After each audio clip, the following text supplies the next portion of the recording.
Jirtuu maatiiwwan chaanaalii keenya viidiyoo keenyarraan viidiyoowwan sirboota Caalaa Daggafaa keessaa agartii baay'ee qaban duraa duubaan isin daawwachisna.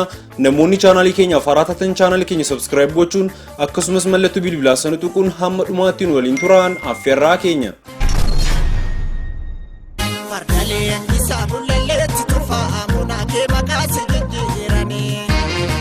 Akkamiin wal barra nu gidduu barkuuf hojjira jaalatoo inafi innarraa. Sadarkaa shanaffaatti kan argamu sirba Akkamiin Wal Barra kan jedhu yoo ta'u YouTube chaanaalii Oromo kan gadhiifamedha. Viidiyoon kun hagiyoon agartii 350 ol yoo argatu laayikii 2300 ol isa argateera.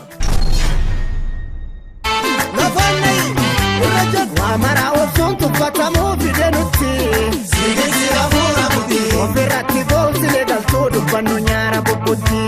Sigigsi Afuura Kuti uranne garaa waliin araaramnu nutti. Sigigsi Afuura Kuti. Sadarkaa arfaffaatti kan argamu sirba Sigigsi Afuura Kuti kan jedhu yoo ta'u viidiyoon kun hagiyoon agartii 632 ol yoo argatu laayikii 3500 ol isa argateera. Biyya godhachee Oromiyaa ormatu saame dabareetti wal furee nu callinaa rooroo nurra bubbulee. Erguma dhaloonni falmatee Maalan Yaadda'ana Yaaddessa Malee lola malee tolaan hin galtu si baree. Sadarkaa sadaffaatti kan argamu sirba Maalan Yaadda'ana Yaaddessa Malee kan jedhu yoo ta'u viidiyoon kun hagiyoon agartii 800 ol yoo argatu laayikii 5300 ol isa argateera. Marii Malee marri taatu maanatti dhiiftu yeroon si waametti kootu ifi akka biiftu. Marii Malee marri taatu maanatti dhiiftu yeroon si waametti kootu ifi akka biiftu. Sadarkaa lammaffaatti kan argamu sirba Marii Malee marri taatu kan jedhu yoo ta'u YouTube chaanaalii Oromo kan gadhiifamedha. Viidiyoon kun hagiyoon agartii miiliyoona 1 ol yoo argatu laayikii 6100 ol isa argateera.